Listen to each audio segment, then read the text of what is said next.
अल्प समय माने आलोचना करने जीवा जिखर्य 9 अध्यायर 9 पद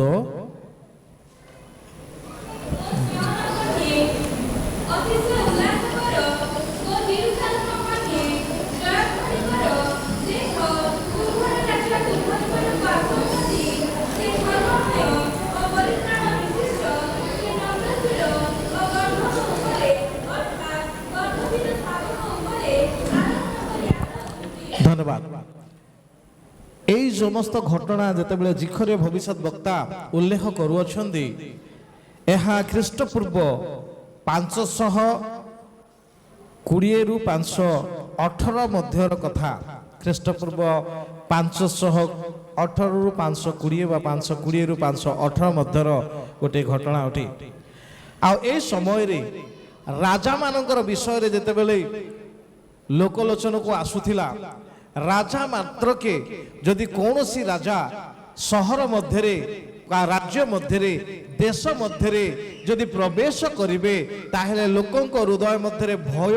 सृष्टि होथिला। अनेक लोक आतंकित हो पड़ुथिले। जने राजा जेतेबेले भितर प्रवेश करूअछि से माने असुरक्षित निजको अनुभव करुथिले एवं भयालु होउथिले एवं समानक जीवन मध्यरे समस्त प्रकार प्रतिकूल समस्या विशिष्ट से माने अनुभव करुथिले।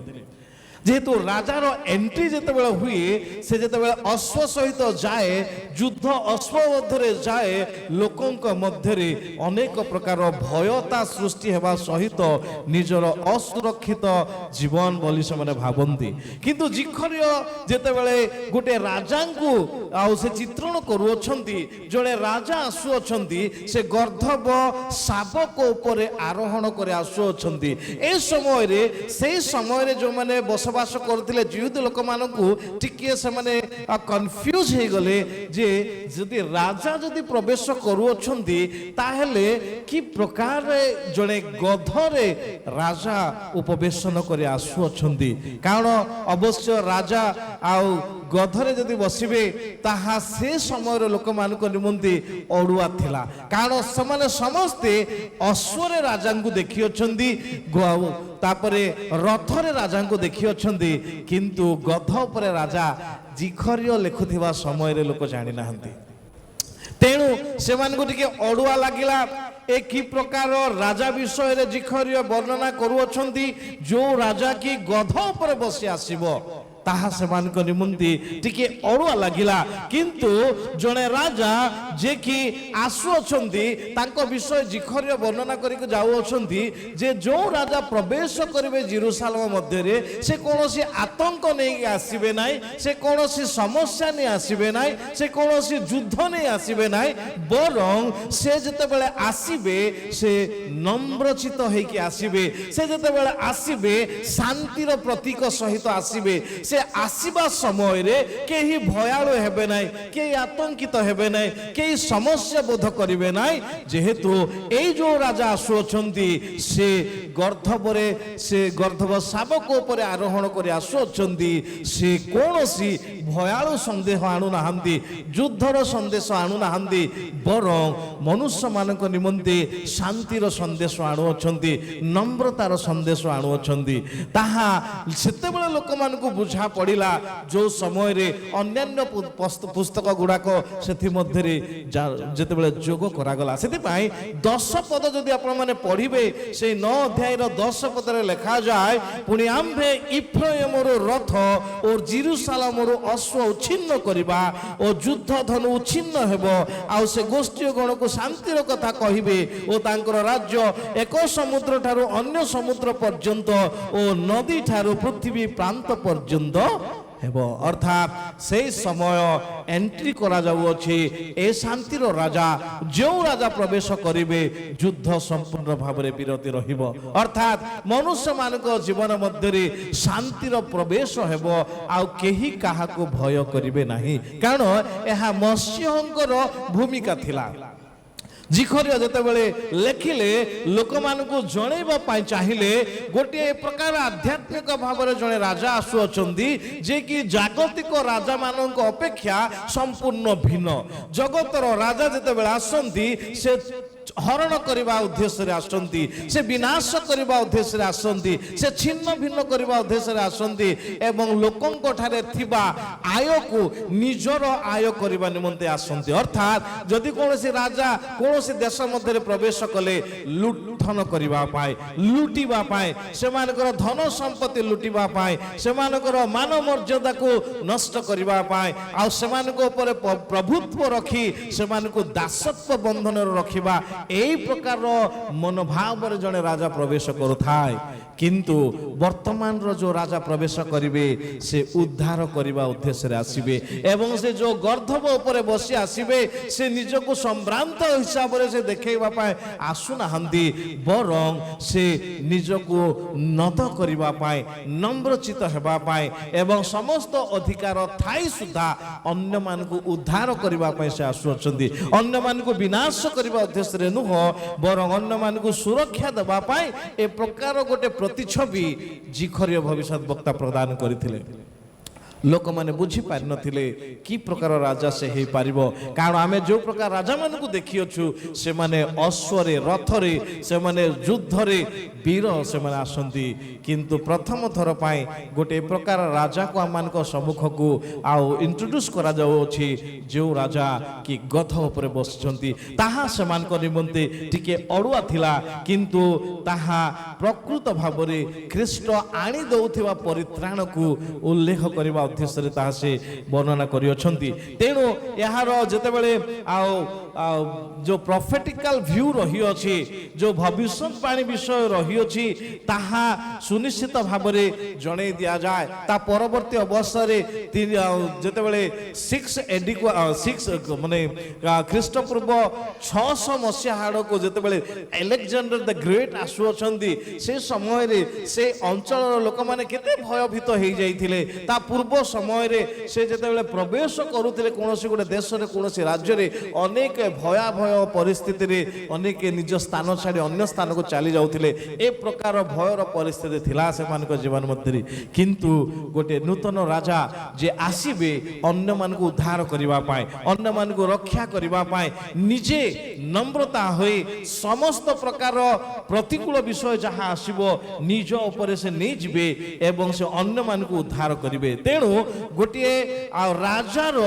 चित्रण स्थान रे करा जाई अछि जो राजा जो प्रकार भाव में से आसीबे से जड़े पवित्रता विशिष्ट व्यक्ति थिबे ता हस्तरे कौनसी रक्तपात हेबो नाही ता हस्तरे कौनसी लुंठन हेबो नाही ता हस्तरे कौनसी लोक अन्यायर शिकार हेबे नाही ए जेतेबेले आसीबे ए जड़े धर्म धामरे आपणार राज्य को नेबा पर्यंत से प्रत्येक लोकन को निज मध्य सुरक्षार सहित रखिबा पय आसुअछंती तेणु से कौनसी पापी परि व्यक्ति नुहंती केबा मन इच्छा साधन कार्य करिबा परे जेति राजा माने निज इच्छा साधन करुथिले ए प्रकार निज इच्छा साधनकारी न हेई ईश्वरंकर इच्छा को साधन करिबा पाए ईश्वरंकर इच्छा को निजर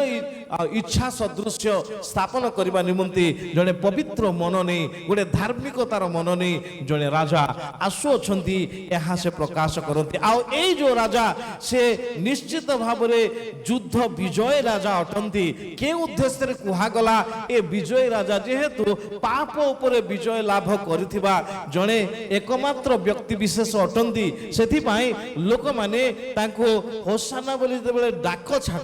छाड़े आउ से उद्धार कर्ता बोली से मानकु डाक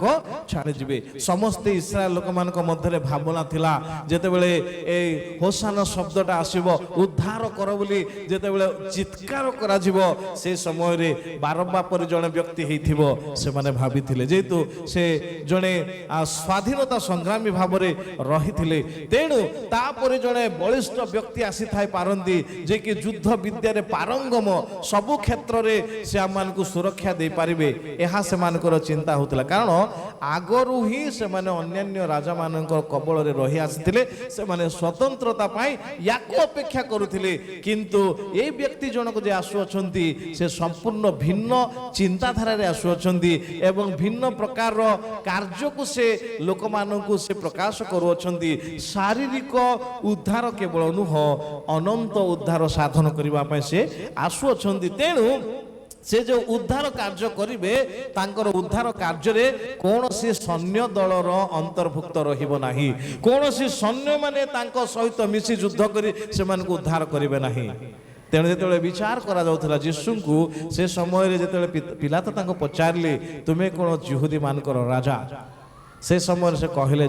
मोर राज्य जगत संबंधी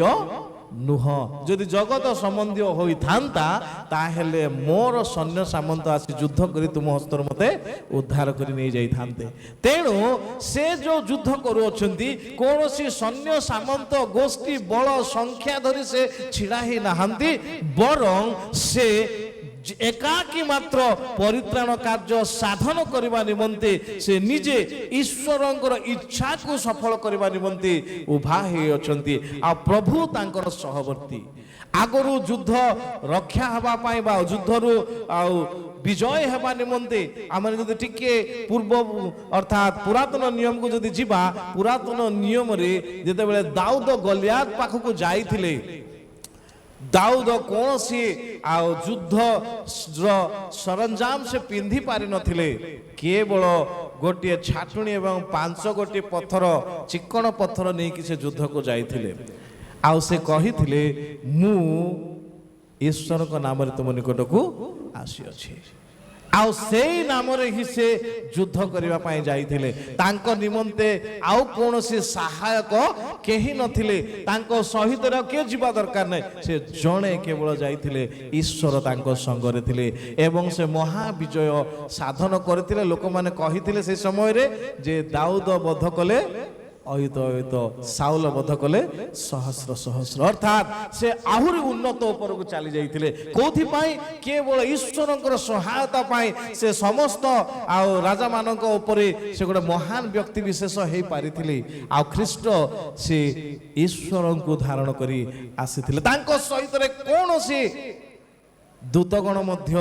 युद्ध करने निमंते आसी नथिले बरं तांको छाड़ी देइथिले इंदिका परिस्थिति मध्य आसिला क्रूसरे परमेश्वर मध्य ताको एकाकी लढिबा पई छाड़ी देइथिले तेणु तांकर युद्ध कोनोसी लोकंकर सहायकर युद्ध नुह ईश्वर केवल एकमात्र तांको सहायक थिले एवं से युद्ध विजय परमेश्वर ही आसीथिले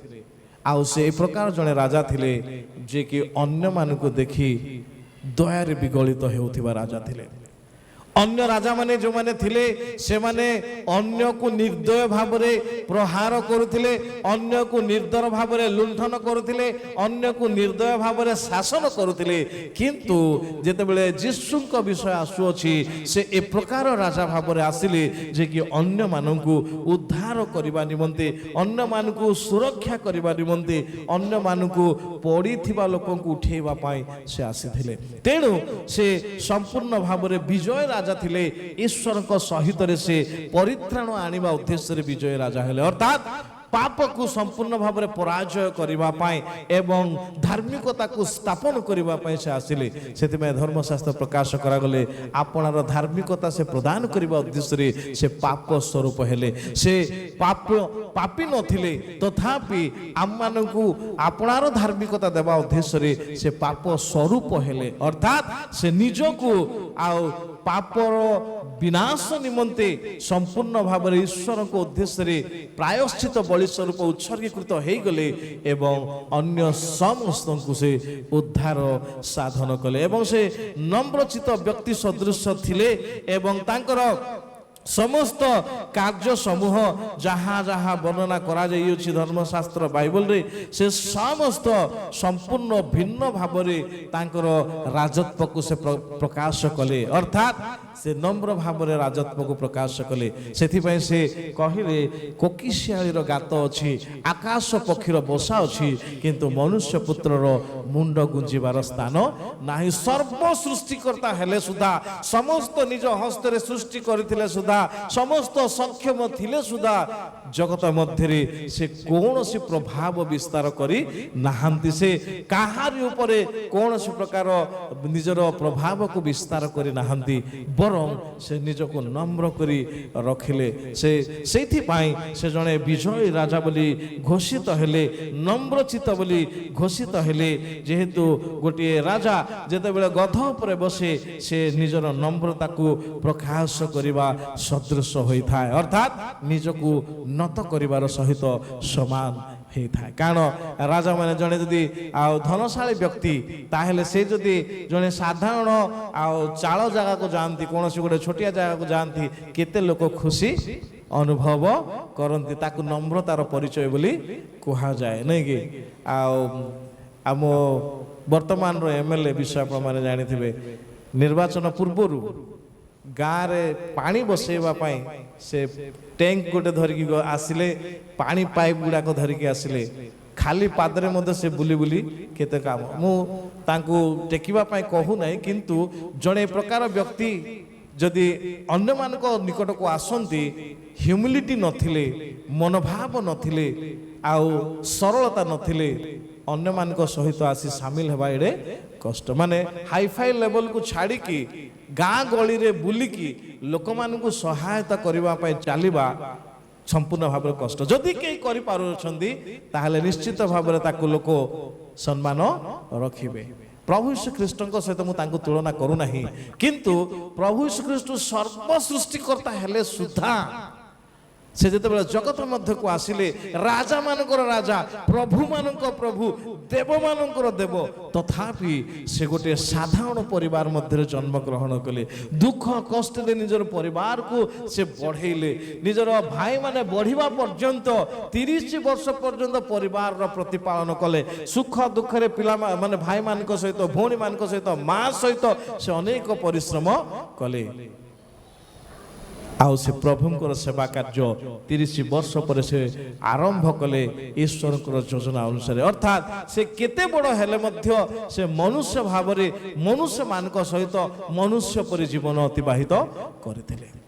ତେଣୁ ତାଙ୍କର ନମ୍ରତାର ପରିଚୟ ଧର୍ମଶାସ୍ତ୍ରରେ ପ୍ରକାଶ କରାଯାଏ। ସେ ଈଶ୍ୱର ରୂପୀ ହେଲେ ହେଁ ଫିଲିପି ପୁସ୍ତକ 2 ଅଧ୍ୟାୟରେ ଯାହା କୁହାଯାଏ, ସେ ଈଶ୍ୱରଙ୍କ ସହିତ ସମାନ ଧରି ରଖିବା ବିଷୟ ମନେ କଲେ ନାହିଁ, ବରଂ ନମ୍ରଚିତ ହୋଇ ଦାସ ରୂପ ଧାରଣ କରି ମୃତ୍ୟୁ ପର୍ଯ୍ୟନ୍ତ ଈଶ୍ୱରଙ୍କର ଆଜ୍ଞା ଶିକ୍ଷା କଲେ, ବଶ୍ୟତା ଶିକ୍ଷା କଲେ। ତାହା ଧର୍ମଶାସ୍ତ୍ର ପ୍ରକାଶ କରେ। ତେଣୁ ଏ ପ୍ରକାର ଜଣେ ରାଜା, ଜଣେ ଆଜି ଯେତେବେଳେ ଉପସ୍ଥିତ ହୁଅନ୍ତି, ସେ ସମସ୍ତଙ୍କୁ ଉଦ୍ଧାର କରିବା ଉଦ୍ଦେଶ୍ୟରେ ଆସନ୍ତି। ତେଣୁ କୁହାଯାଏ, ଯାହା ମାଥ୍ୟୁ ଲିଖିତ ସମାଚାର 21 ଅଧ୍ୟାୟର 4-5ରେ, ଯେ ସିଓନର କନ୍ୟାକୁ କୁହାଯାଉଅଛି ଯେ ଦେଖ ତୋ ରାଜା ତୋ ନିକଟକୁ ଆସୁଅଛନ୍ତି। ଅର୍ଥାତ୍ ଏ ପ୍ରକାର ଜଣେ ରାଜା ଆସୁଅଛନ୍ତି, ଗର୍ଦ୍ଧବ ଶାବକ ଉପରେ ସେ ଆରୋହଣ କରି ଆସୁଅଛନ୍ତି। ସେ ଯେତେବେଳେ ଆସିବେ ସେ ନିଶ୍ଚିତ ଭାବରେ ସେମାନଙ୍କ ଜୀବନରୁ ଦୁଃଖ ଦୂର କରିବେ, ସେମାନଙ୍କ ଜୀବନରୁ ଯାତନା ଦୂର କରିବେ, ସେମାନଙ୍କ ଜୀବନରୁ ପାପ ଦୂର କରିବେ, ସେମାନଙ୍କ ଜୀବନରୁ ସର୍ବପ୍ରକାର ପ୍ରତିକୂଳ ବିଷୟ ସମୂହ ଦୂର କରିବେ ଏବଂ ସେମାନଙ୍କୁ ସ୍ୱତନ୍ତ୍ର ଅଧିକାର ଦେବେ, ସେମାନଙ୍କୁ ସ୍ୱତନ୍ତ୍ର ସ୍ଥାନ ଦେବେ, ସ୍ୱତନ୍ତ୍ର ପରିଚୟ ଦେବେ, ଉଦ୍ଧାର ସାଧନ କରିବେ। ଆଉ ପାପର କର୍ତ୍ତୃତ୍ୱ କୌଣସି ପ୍ରକାରେ ସେମାନଙ୍କ ଉପରେ ରହିବ ନାହିଁ। ପାପର ବନ୍ଧନ ସେମାନଙ୍କୁ ବାନ୍ଧି ରଖିପାରିବ ନାହିଁ। ଯେ ପ୍ରକାର ଗର୍ଦ୍ଧବକୁ ବନ୍ଧା ଅବସ୍ଥାରେ ଫିଟେଇ ଦିଆଯାଇଥିଲା, ଯେ ପ୍ରକାର ଆଉ ଲାଜାରକୁ ବନ୍ଧନ ଅବସ୍ଥାରୁ ଫିଟେଇ ଦିଆଯାଇ ମୁକ୍ତ କରାଯାଇଥିଲା, ଆଉ ପ୍ରଭୁ ଯୀଶୁଖ୍ରୀଷ୍ଟ ପ୍ରତ୍ୟେକ ଶୃଙ୍ଖଳରେ ବନ୍ଧିତ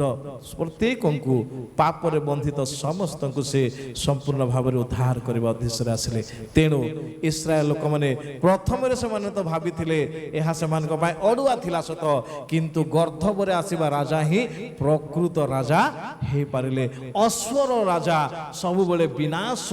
ଏବଂ ଲୁଣ୍ଠନ ଏବଂ ଅତ୍ୟାଚାର ଆଣୁଥିଲେ, କିନ୍ତୁ ପ୍ରଥମ ଥର ପାଇଁ ସେମାନେ ଅନୁଭବ କଲେ ଜଣେ ରାଜା ଗର୍ଦ୍ଧବରେ ଆସିଲେ, କିନ୍ତୁ ସେ ଉଦ୍ଧାର ଉଦ୍ଦେଶ୍ୟରେ ଆସିବେ, ରକ୍ଷା ଉଦ୍ଦେଶ୍ୟରେ ଆସିଲେ ଏବଂ ପରିତ୍ରାଣ ଉଦ୍ଦେଶ୍ୟରେ ଆସିଲେ। ତେଣୁ ସେଇ ରାଜା ଛଡ଼ା ଆଉ ସେମାନଙ୍କ ନିମନ୍ତେ ଆଉ କୌଣସି ରାଜାର ଆବଶ୍ୟକ